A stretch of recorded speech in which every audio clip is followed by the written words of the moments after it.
Welcome, everybody. Episode 28 of How to Become a Sales Warrior. I'm your host, Eddie Potts. This is my co-host, Mark. Mark Simpson. Good to be here. It's nice to see you today.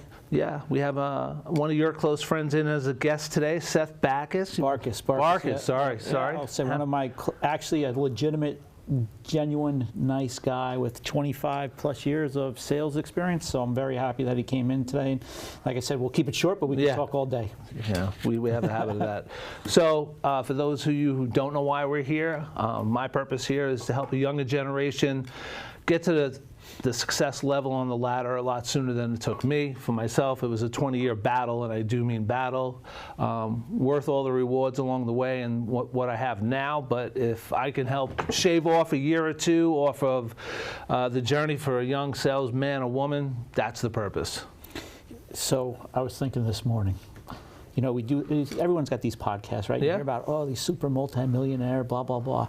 You and I, Seth, we're grinders. Yeah. We grind, we've done fine, blah, blah, blah. But what this is real, no bullshit, the grind of the work. And I think really what you try to bring is showing how can you just be a little bit smarter, a little bit more efficient as you grind through it. And that's why we all get along, because we're grinders. That's what we are.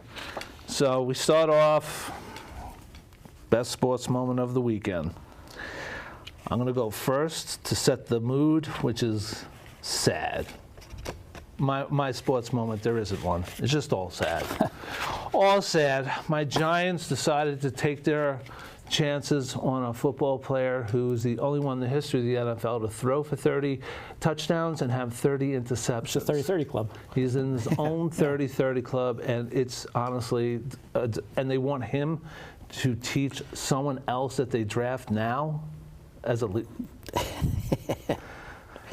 I understand. And then what else is sad for you? Because I know what's coming. St. John's. I get it. 5 minutes left in the game and your star player is still sitting on the bench? Now listen, I actually have a cure for you. Because I was been a rough weekend, blah, blah, blah. I have a cure for you. Tell me. Juan Soto was a New York Met. You got it, brother. You got it. So when you get sad, there you go. Shit, you know what? Juan Soto's still a New York Met. And baseball starts soon. Is that your best moment? Juan Soto, that's all I can come up with. That's all you got. That's right. All right. So we normally take a chapter out of the book and just discuss some of the things from that part of my journey. We're going with chapter 6 today, which is my Islanders journey. And it's relevant to today for me because my team, they're all looking for ways to score business, get business, close business, but they don't know how to use the tools that are sitting right there in front of them. And one of the things I learned from the Islanders digging was you can find tools. It depends on how you use them. So when I was with the Islanders, we were the worst team in the league with the lowest attendance record in the league. They employed 30 of us. You were selling tickets? Tickets, executive sales. Jesus. What I learned within a month, and I was they made fun of me a lot for using it, but I couldn't drag them there for hockey. I couldn't drag them there for amenities because the place really didn't have any of those. They used to do a lineup for the kids for high fives in and out of the periods. And I realized I could sign my clients' kids up for that.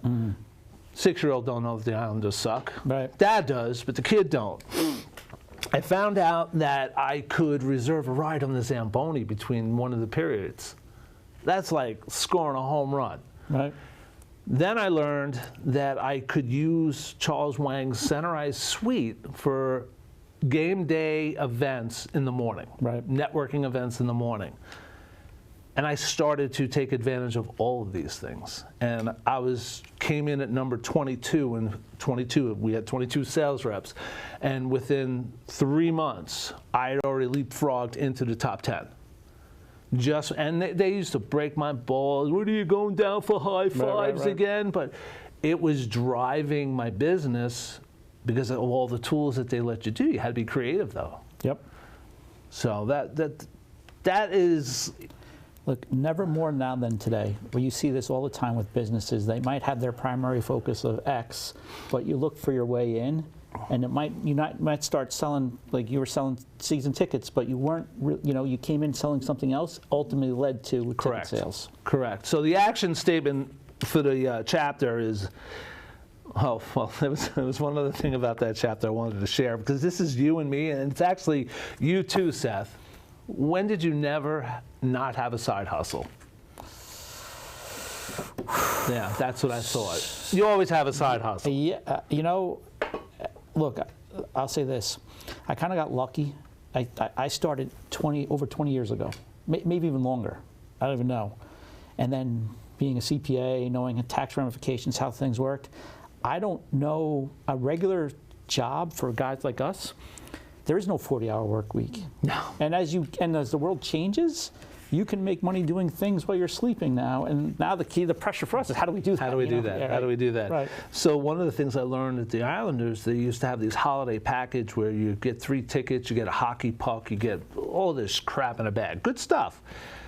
But then you'd get people who would call in and order 3 tickets and not ask for that holiday pack. And I was taught that you book it as a holiday pack, you keep the $20 gift card for the food, you keep the hockey puck. And you resell it? Resell it, transitioning into your own little side, and every guy was doing it. Yeah. They were all creating their own little packages, Yep. and I was like, wow, that's a cool little side hustle. So just quick, in security world, which both Seth and I have extensive experience, a technician would work for an EDT or something like that. That same tech, and this goes on today, that same tech is basically, oh yeah, you need a TV installed, you need me to run a cable for you on Saturday? Boom, they're all side hustling. The last thing was to identify, the other action statement was to make sure to identify the tools that are available to you. And like for my company, the other men aren't as smart or creative as I am. There's one tool that I use that nobody else uses, and if someone watches the podcast and you want to start using it, go for it. But we run reports for everyone who went to our website and everybody who went to our call center on a daily basis. These reports are available, and we're supposed to go into the commercial click bar to go after the commercial business. What I've learned over the past 14 years, that a lot of businesses get diverted to residential. So I look through the residential list, and when it says John Morgan Construction, Bobby B's Builders, I'm like, I'm going to reach out to these people. And it's, because my territory is so big, I pull out 150 new opportunities a week with an email introduction, about pods and whatnot, but nobody else knows this tool on my team. It's crazy. That's experience. Yeah, that's experience. You start networking tip. You always have a good one. Well, again, kind of a little bit repetitive, but as we have a huge security show coming up in Las Vegas. If you're not planned, if you don't have a schedule, it doesn't make sense, right? And we were just having this conversation. So plan ahead, book your meetings. Some of the best networking that occurs at conferences is really in the hallway. Yeah, man. So don't be afraid of the hallway.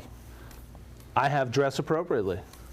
Know your audience. Know when it's time for the company logo shirt or when it's time for a collar and a jacket. Know the difference.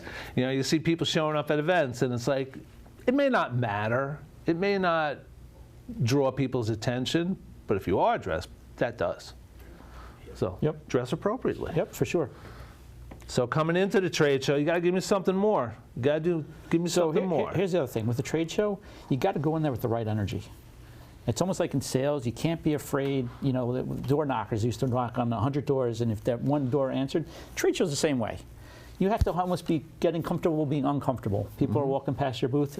You got to be that person. Hey, come on in. You start shooting the shit with everybody, and you almost, for me, and I've been very open about this, I'm an extrovert, introvert. Yeah. And so you basically change into that different personality. My biggest thing would say, if you're working a booth at a trade show, don't be afraid to really work it. Don't sit there. Have high energy. I think that's key. I think between this time and last time, I went to the Build Construct show, and I did have a plan. I had a desire to meet new people and open some new doors that I wouldn't have had I not gone.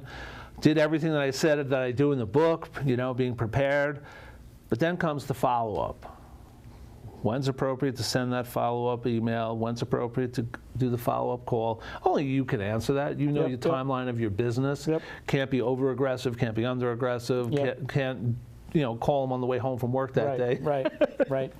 But have a follow-up plan, and that's for me. I have on my desk a a brochure that they gave me and said follow up. So it's a week already. Right. I'm doing that follow up today. It's right on my desk. That's part of today's follow up. Makes sense. And and definitely don't under follow up. Correct. Yeah, don't waste the connection. Don't do that. Don't waste that's the part that, I emailed them. Okay. Did you pick up the phone? Oh, I was waiting a response back, or I don't want to ever hear you waiting. Yeah. You don't wait, you do. And also, don't be afraid to call. Everyone, People I hate send the a phone. Text, I send an email. Goddamn, pick up the goddamn phone. Pick up the phone. And I don't know if I feel like I'm getting old. No. Because no. I feel like people now even I get a random text like that doesn't bother me, but me, I call people. And it's like I did 12 cold calls this morning. Yeah. Once 8 o'clock hit, I did 12 between 8 and 10 because I had to get out for this. Out of those 10 calls, I connected with 8 of them. Pretty good ratio for a Monday morning, 8 to 10. That's all I'm doing for this 2 hours. Meaningful conversation. We'll be there next call. All positive news. Right. So don't be afraid of the phone. Yeah. All right.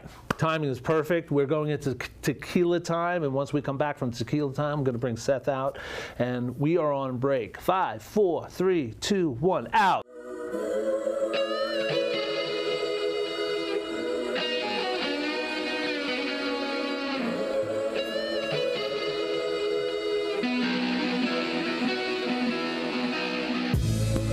Welcome back, everybody, to How to Become a Sales Warrior, episode number 28. My co-host Mark Simpson and our guest Seth Barcus. How you doing, Ed? I'm doing great. How about yourself? Good. All right, we're in tequila time. Tequila time is a part of the show where we do something old, something new. That's the conversation that we're going to have in a few minutes. But first, we have to toast with our shots of tequila. If anyone wants to know, they are real. Mark will tell you that. See my face right Salud. And it is 12 o'clock in the afternoon. I'll take a shot of this. My apologies. I had to That's watch okay. it down. It's all right. You guys are allowed. It's fine. So something old, something new. We try to just make people aware of where we've come from in the sales world, where 5, 6 years ago, if you talked about social media, you were talking about Facebook, Twitter, and YouTube. That's what you were talking about. And when I started this whole process of putting these episodes up on my YouTube channel, I thought it was like, okay, I'm done. And then I start talking to people, and they're like, "Are you on Spotify?" I'm like, "Well." "Are you on iHeartRadio?" "What?" "Are you on Apple?" I'm like, fuck, does this ever end? But the reality of it is, you can find your social media on TikTok, Snapchat, iHeartRadio, Spotify, like Twitch. I mean, I don't even know what Twitch is. Sure. But that's the old and new, and it's not that old. But 6, 7 years ago in the world, that's old. Technology's already gone. Yep. You guys are in the security industry. I had Vivint come to my house, wanted them to come to my house, having problems with my security system, and they said, "Oh, it's all paid off." No, yeah, this is 8 years old. We don't even use these models. You're gonna have to buy new ones, and it's gonna cost you $2,000. And I'm like, so your shit don't last. That's right. That's basically what they're saying. they don't support it after a period of time. Yeah. Right. It's a sales technique. Right. It is Wasn't a really sales very technique. happy about that. All right, so we jump into, and you'll be part of this. Sure. Best business decision of the week. So I jump out with mine. I had lunch last week with the United States Golf Association. So Shinnecock will have an event out there for the PGA Tour and the U.S. Open. Perfect. So the bidding's now. And I've had intro phone calls and great Teams calls with the man who's running it. There's always just one man. And he let it be known to me that my competition was going to be involved. We all got to put our bids in. Sure. And I go out on a networking event, and I met someone from the company. And I didn't tell him who I was. And I kind of fed him a few golf lines, and he went right into bragging that he landed this 60-container contract for the U.S. Open next year. And I just looked at him and says, "No, you don't." And I open up my vest and I have my pod shirt on. And it says, "I got this." I got a commitment from the guy prior to my lunch with him saying, "I'll give you last licks." Comes down to pricing and fairness, "I'll give you last licks." I said, "You and I got to go to lunch. Let's meet up." We meet up last week in Southampton, his choice, beautiful Irish bar. And by the end of the meeting, he said to me, "Nah, it's just a formality." He goes, "You told me that they only had a handful of containers." And I called him and asked him about it.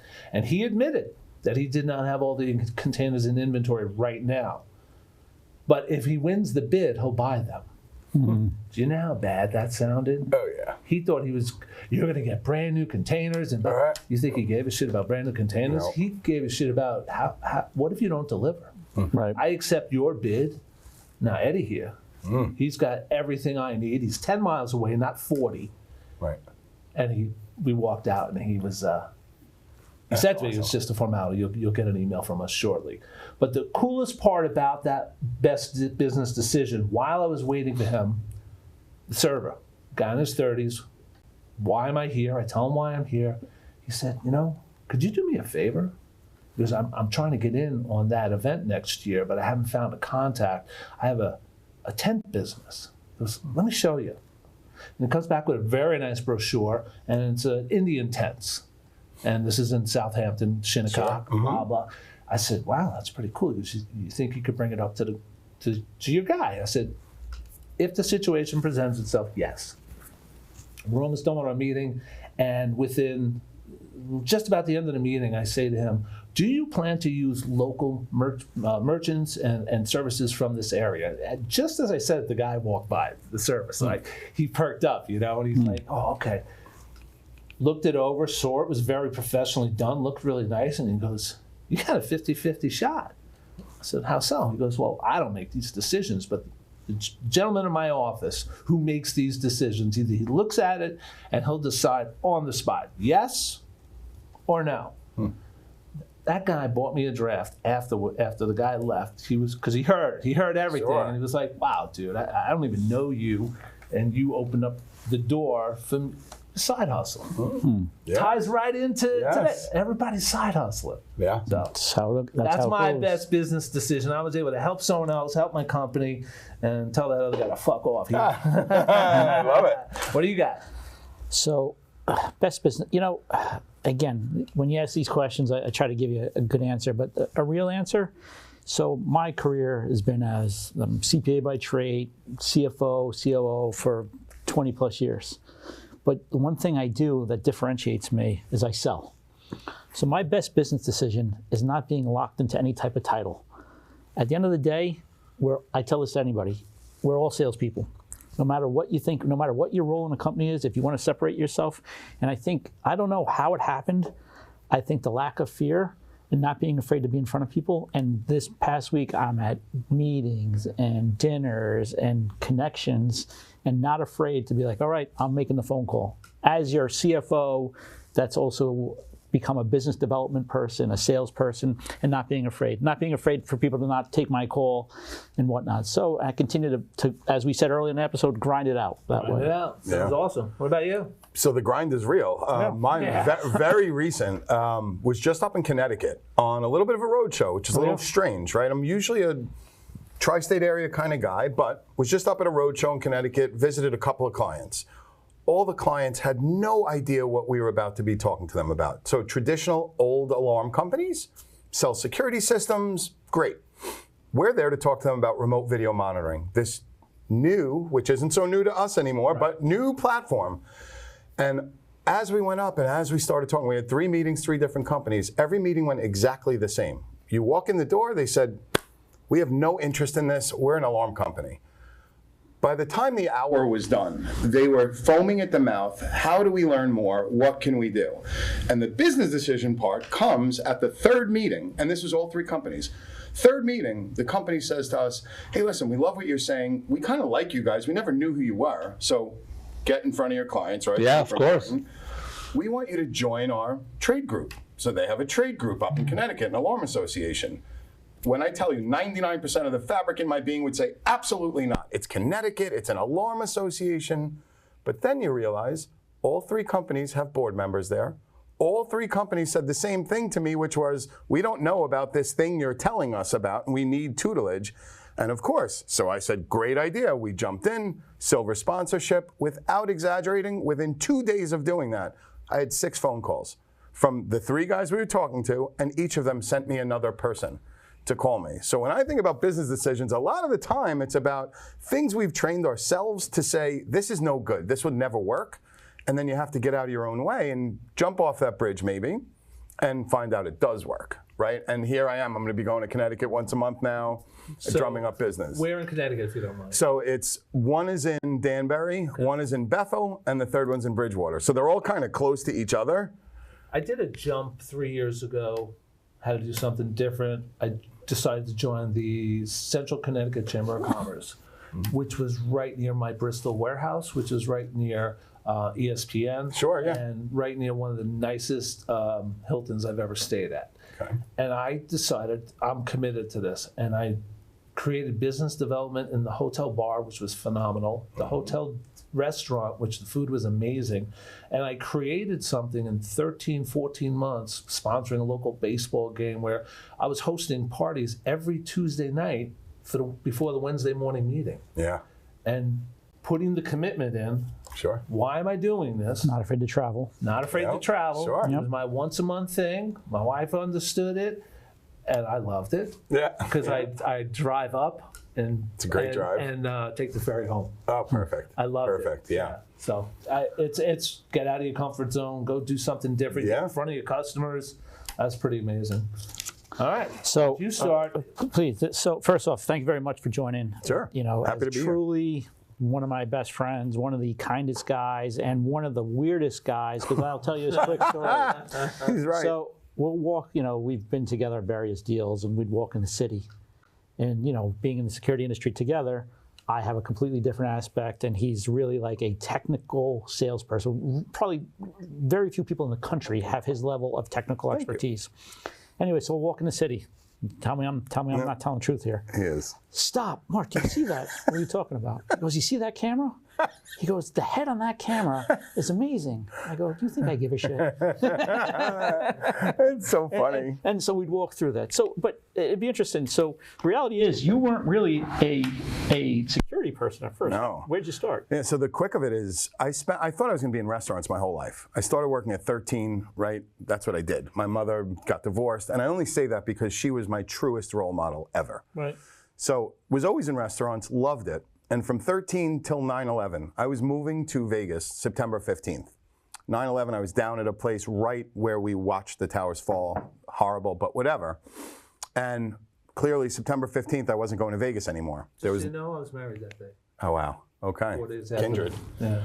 So, no, all good. So I wasn't going to Vegas, and I was kind of like stuck a little bit, I would say, right? I mean, in my own mind, I was like 29 years old. I don't know what to do. I think I'm going to do this restaurant the rest of my life. My brother-in-law owned a security company. Brings me in. You could sell. I never sat behind the desk before, ever. And no one I spoke to was like, you're going to succeed. They were all like, you're the crazy bar and restaurant And guy. what was the company selling, the brother-in-law? So just alarm systems, like regular alarm systems, commercial, in Hunts Point in the Bronx. I was like, this is going to be horrible. Long story short, 3 months in, we get a call from a lawyer about some crazy idea. People want to do this virtual doorman in Tribeca, 2001. So I say, I hate alarms. I want to do this. I'll go look at the building. It's in Tribeca. It's cool. All these movie stars live there. At the time, Dick Grasso, the head of the stock exchange, was there. Amazing. And so for the normal folks, what is virtual doorman? So this was like in a quick. It's basically we were answering an intercom remotely, letting package deliveries in, letting them into a closet. Instead of having a doorman. Right. Yeah. And in Tribeca, if you think about that time, early 2000s, there was this boom of real estate of turning warehouses into apartments and like very cool stuff. So in simplest terms, if fair, basically instead of paying, you know, $100,000 for a doorman, you might pay $20,000 for this service. Right. So how'd it go? Unbelievable. So it really is, for another time, it's a great story. Ultimately, I tripled our revenue.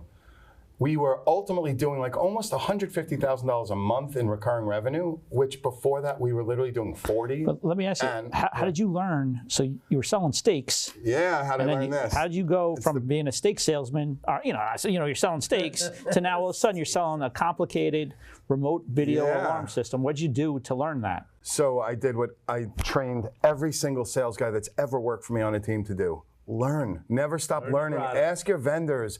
Ask the people that are in your industry that know more than you how to do things. And what you find out is, as long as you're open, most of the time people are receptive to helping.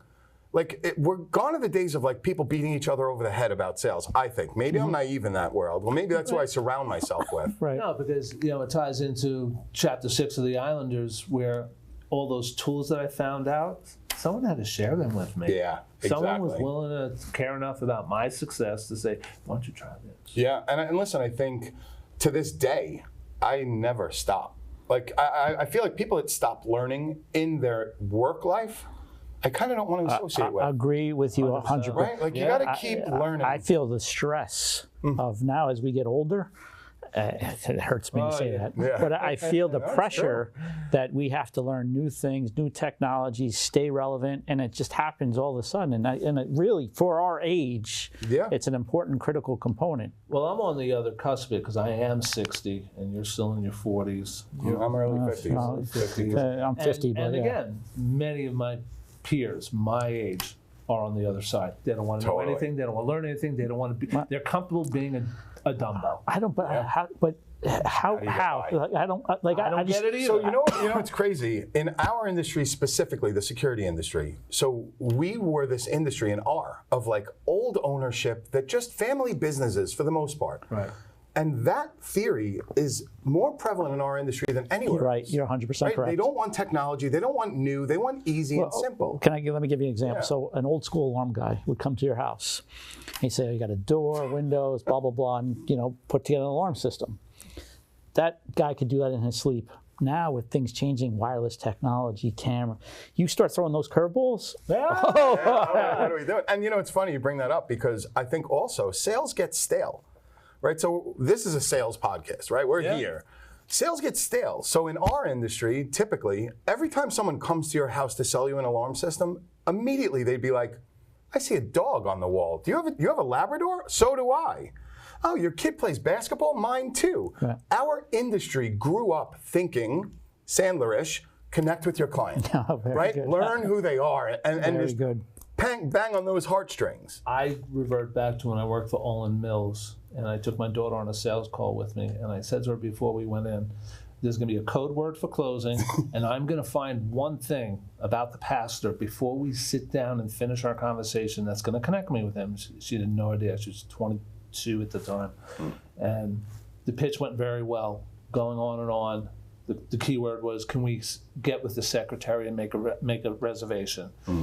That happened. And then I turned and said, "So you're a Cavaliers guy, huh?" He was from Virginia. Sure. And the Cavaliers. Yeah, sure. And that was the first time I ever did it. And it just the smile on his face. Yeah. Ralph Sampson even threw out a ball player's name. And it makes you connect with the people. Touch points, right? And again, I've managed sales teams, I've managed operations, the whole thing. Well, so take it back. Yeah. So you started your brother-in-law's company, right? Yep. You learned the business. You're there for how long? 12, just about 11 years. So did everything but turn a screwdriver, right. pretty much. And so in an effort of recreating yourself or wanting more, you took a leap to leave your brother's company. At 40. Okay. And listen, I would tell everyone who's listening, you have this finite time in your life, and I call it 38 to 42.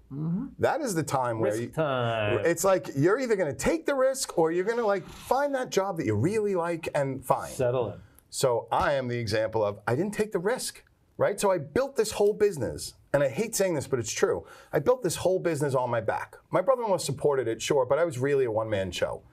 And in the end, when we separated ways because family either, doesn't work. We talk now, but that's fine. We know.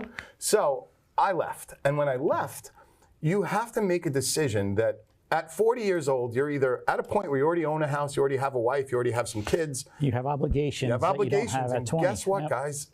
It's hard to jump off the bridge when you're 40. When you're 30, I would have done it in a second, but I didn't. So what'd you do?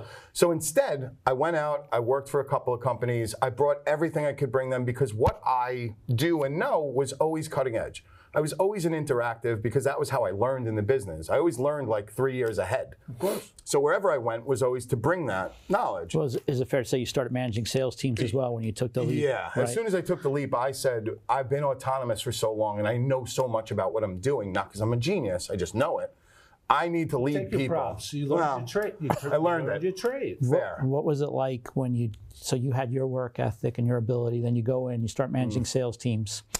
What were some of the challenges when you get a sales team? Nobody is you, guys. Nobody is you. Can I quote Kendrick Lamar? They're not like us. Not like us. They're not like us. And Right. listen, and the truth is, I think the hardest part about learning that they're not like us is, Mark told me the best lesson I ever learned, manage up. You have to learn in your life how to manage up. So I could manage a team of anyone and make them like each other and make them respect each other and make them succeed. But now I have to manage up also. I have to find a way to take all the passion I have and all the energy I have and convert it to whoever I'm reporting to ultimately. And we lived through a situation where that wasn't so easy for me. And sometimes you find out in life, the best lessons you ever learn is when somebody that's willing to tell you, you just made the wrong turn, tells you, gives you the reason why, teaches you how, and then you move on and all of a sudden you're enlightened. And that genuinely happened for us, as we became friends just because we were in the trenches together at multiple companies. But so I think in the end, you learn how to manage people in your everyday life. If you're a salesperson, you know how to manage people. Let me ask you, Sure. this kind of goes to you too. So kind of interesting, I'll put my CFO hat on for a second. So you come in, you're going to manage a sales team, right? And usually you get brought in because you want to increase sales performance. Okay, and you're handed a team, let's just make it up, a team of 10. Sure. Okay, you got your 2 guys who've been there for 20 years, and then you've got others scattered throughout. Yep. What do you do to come into that business and create that team environment? Like, what would you do? So I had that situation happen at one of the stops I made. And I think a lot of sales teams are built the same way. Older guys that have been there a long time, a bunch in the middle. Guys and women. Right, guys and women. We're politically correct on this We podcast. are, sorry. A bunch in the middle that do a little yes and no, and then the bottom, which to me, I don't waste time on the bottom, right? So the bottom need to go away, so start there. You don't need to wait for people, just like clients. If you have clients that you know aren't gonna buy from you, don't keep talking to them. They already told you no. You could be nice once in a while, but stay away. I think ultimately what happens is when in managing those people, you have to find the common thread that intertwines all of them, and that is money, always. So if you want your team to produce, to succeed, to like each other, to respect each other. Let me end this with you. So let me ask you this, because this is kind of interesting. I apologize. So somebody like you would come in, and you are a hard driver, and not everybody's like that. So it's divided in threes, like he said. For me, it's the Bill Parcells, Lawrence Taylor. It'll always be that. Yeah. It's different rules for different people. It's very honest. Different That's managing skills for each group. Different procedures. I'm an executive in my company. I shouldn't be doing the same shit that people who just got hired do. No. And I let that be known that that's how I felt and was respected for it. Sure. But I always learned, like, Lawrence Taylor was a cocaine, prostitute chasing bad guy. Yeah. He was playing every freaking Sunday, whether he paid blue or green, didn't matter. He was playing different set of rules. And you have to craft those rules to the personalities. Yeah, for sure. And I think, listen, I always went to comp and money because it really did intertwine them all. Sure. The one thing they all agreed on was they wanted to make more money. Right. And the one thing that, to me, was easiest to get through to them was, how do I get you to make more money? How do I get the woman that's been here for 20 years to get along with the person that's 30 years younger than her who just walked in the door? Well, I create a comp plan that's going to work for both of them. And his strength is cold calling, to your point before. Right. Her strength is closing. I don't need him to close. Cold call. Work together. You set her appointments up, she closes them, everyone makes money. And by the way, if you guys do it as a team, you're going to make more than you would if you did it with someone else. So I feel like sometimes, and listen, we're all at like this weird stage of our life. Like we keep saying it, where you brought up podcasts before and Spotify and all these new social media mediums. It's no different than what we're doing in our lives and business, right? Yeah. We have new mediums that we have to adapt to because you have to advertise on those mediums. Correct. If you don't, and you have to show your company there because your demographic is no longer this shot glass. It's the whole table now because we're reaching 20 times as many people as we ever dreamed of, right? So to me, I think the sales team also gets a little diverse to where we never had the sales we were making today 20 years ago. Yeah. We couldn't sell a 20-year-old and a 50-year-old and a 90-year-old and a house and a build. Never. But now, I think that has changed. You know what kills me? And you guys haven't been together since we were doing drinks in the city years ago. Oh yeah, sure. And I always had this vision. A long time ago. I always had this vision. You know, I know you guys both. Sam was there. Sam was there, right? Sam was there. Great guy. Sure. But I always had this vision of you guys on a team together would be just so, and it's eating at me right now as I sit here, and I'm like, oh God damn, we had so much opportunity. Yeah, we are the yin and the yang too. But it's interesting. it's just a very interesting thing because your answer about the 3 components and being honest, because a lot of people aren't honest and say, you know what, nobody ever. Oh, everyone gets treated the same. No. In what part of life does everybody get treated the same? Right. None. Nowhere. None. And it's funny you brought up honesty because truthfully, I believe sales has come back full circle to stop talking shit to me. Please be honest. Please just tell me what you could do and how much it's going to be and when it could get done. Right. And if we dumb that down to our personal lives, every contractor you've ever hired at your house, even if it's someone to mow your lawn, yeah, you go out and you get the 3 bids. You still don't take the lowest guy, right? You always look for the middle. At the end of the day, the guy you're going with is the guy your gut said, I like that guy. I'll pay more money for him because I believe him and I trust him. And I think for a little window of time, about the last 10 years, pre-COVID, maybe like 5 years before COVID, trust kind of went out the window. And it was okay to kind of bullshit people and tell them the wrong thing and they wouldn't find out. And then this really weird thing happened. Google came. And everything you tried to sell, someone could just look it up. In our industry. They can fact check you. They could see, you're selling me this camera, how much is it? And I think it forced me to, all of us, you make a choice. You're either going to become super ethical, super moral, super honest in your sales techniques, or you're going to kind of still tell the same lies. Yeah, and for myself, I have integrity. Same. I have standards. Yeah. I want to rule the world, but I will do it in a professional. I will not step on someone's neck to get there because I don't need to at this point in my life. Yeah, agree. When you're younger, different story. And I play by those rules every day. Yeah. And that's why I'm on top every day because I do have standards. I do have ethics. I do have a playbook of how I'm going to treat people. I had to fall on the sword today. Fall on the sword, cost the guy an extra $200. I had to go to my boss and say, I missed this email. This isn't the customer's fault. We should refund him the money for the extra month of rental. I blew this. That's my email to my boss. I blew it. Sure. You gotta say it though. Gotta say it. Yeah. And guess what? Approved. Yeah. Because why not? For every 1,000 sales, I fuck up on. Yeah. All right, we got 2 questions left. Sure. You take. Oh, sure. Well, go ahead. You want me to go first? I do the last one. Okay. So I guess where would you see yourself? You've been through. You've gone some amazing journey, quite frankly. And I could sit here all day with you. No bullshit. We'd probably be doing tequila shots and drooling. But, here we are at a time in life, where do you see yourself now in 5 years? I think 5 years, hopefully, I'm with a company where I am exploding across the country.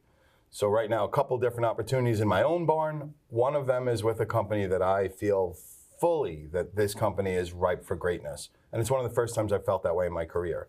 So for me, I do believe on top of the world, managing a bigger team than I'm managing now, per se. How many are you managing right now? So right now it's 4, which is small, but manageable. But we're in a world where it could become very big. I'm a numbers guy. You got 4 guys. What's the revenue between the 4 of you?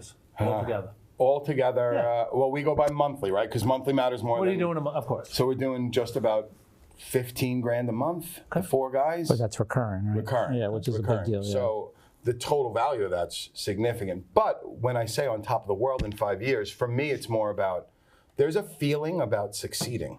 It's not financial, although financial's fun. It's nice. When you grind, the theme of the day, right? When we grind and hustle every minute, there's a point in your life where you want to stand up and say, it was worth it. And I think at 53 years old, I'm still looking for that time to find it be worth it, right? And you haven't turned the engine's revving as hard as ever right now. Yeah. That's right. And so I'm happy about it. I'm happy about opportunity, which is fantastic. But I'm sitting with my wife yesterday afternoon, and we have to go to the airport to get my daughter back from her trip to South Carolina. And I say, I don't want to go. I said, I want to go down to the office. I'm taking a half day tomorrow. I need to work today. She's like, it's okay. I can go. I'm a big girl. I could go by myself. I said, this is just my strongest opportunity to make the most money I ever had. I feel good about it. And this came after an hour earlier. Do I want to pay a guy $908 to seed fertilize lime my lawn for the rest of the year, something I always do myself? And she said, Eddie, it's going to cost you $450 to buy all the shit yourself. Is it worth the extra $500? And I said, I'd rather be in the office during those 7 hours of doing all that shit. She goes, then you have your answer. It's true. I wasn't looking for permission. I was just running it by her because that's what we do. And she's like, it's a no-brainer. If you can go in your office and make $15,000. Yeah. Who gives a shit about that $900 that you right. just spent? That you got to go to Home Depot and get the tools and take the time. Take the time. And I'm like, wow, I've reached that age. I've reached that age. I'm going to have a guy for everything. Time's valuable. You got a guy. I got a guy. So the last question comes from me, and just first one that comes to your mind. If you could have dinner with anyone alive or dead in the history of the world, who do you really want to sit down with? That one person you'd love to chat with. The one person, it's so hard. Hockey's the theme today a little bit. Mark Messier. So I'm a diehard Ranger fan. Okay. And believe it or not, I actually created a pitch deck once upon a time as a resume because I felt like that was important. Mark Messier, and his kind of quoting was there. I can't quote the quote. Why? He was the epitome of a leader. I don't care about him as a hockey player. I loved him as a hockey player. Sure. This is a guy that was on the fourth line in Edmonton as a no one and wound up being, truthfully, probably the best leader we've ever seen in sports, or at least arguably. And on top of that, this is a guy that said, we're going to win games. Against the Devils. Against the Devils, and it happened, and he willed it to Did he have happen. 3 goals in that game? Yeah. Yep. And And I'm not a Ranger fan. No, I get it. But I love him from where he started. I was an Edmonton fan. Oh, perfect. Until they reached the finals against the Islanders in '83. I was an Edmonton fan. I would read the stat sheets every day, count how many points Gretzky, Curry, Messier, every night, just counting, like, oh my God, it was like crazy. Yeah, and he was a giant. And in my life, when you think about people that affected you, I mentioned my mom before, for sure. Mark Messier, for sure. Believe it or not, Darius Rucker. Go figure. Why? He broke every barrier. I went to school in South Carolina for a year. But more importantly, this is a guy that broke every barrier that was put in front of him and became not only like one of the all-time best-selling regular acts, this guy took country music over. Yeah. I've seen him. I mean, it's absurd. And he went to my daughter's school. Yeah, I mean, and he's a nice guy who gives back to communities. So like when we really think about like, who would you want to go to lunch with? I want to go to lunch with people that I could never be that guy, and I strive to be that guy, and I follow what they've done to get where they've gotten. Respect what they've done. Respect. That's a great answer. I mean, honestly, that's a really That was strong probably answer. the best answer we've had. Yeah, Oh, wow. really. Thank Besides you. my Jesus. That was a great answer. Oh, there you go. Wanted That to guy. talk to that guy. All right, so this is the end of the segment. If you want to look into your camera and tell us where we could reach you if we were interested in getting some security knowledge, some consulting job, whatever. Sure, hit me at either 631-848-9761. That's the phone. You could text, it's all right. Or barcus.seth@gmail. BARCUS.seth@gmail. And thank you guys, this was awesome. And what about you, Mark? How can we reach you? SEM Holdings, we're going to be at a bunch of trade shows, reachable at 917-414-4027. We handle outsourced loss prevention, anything you need. If you have a problem, we have a solution. I'm Eddie Podge, your host. You can get me at 631-334-8587 or eadelman@pods.com. I will be going to the Park Relocation Conference in Philly in 2 weeks. Pretty excited about that. It's been a great episode. I really enjoyed having Thanks you so here. much, Ed. We are out. We'll see you next time. Have a great day, everybody. Thank you. Thank you.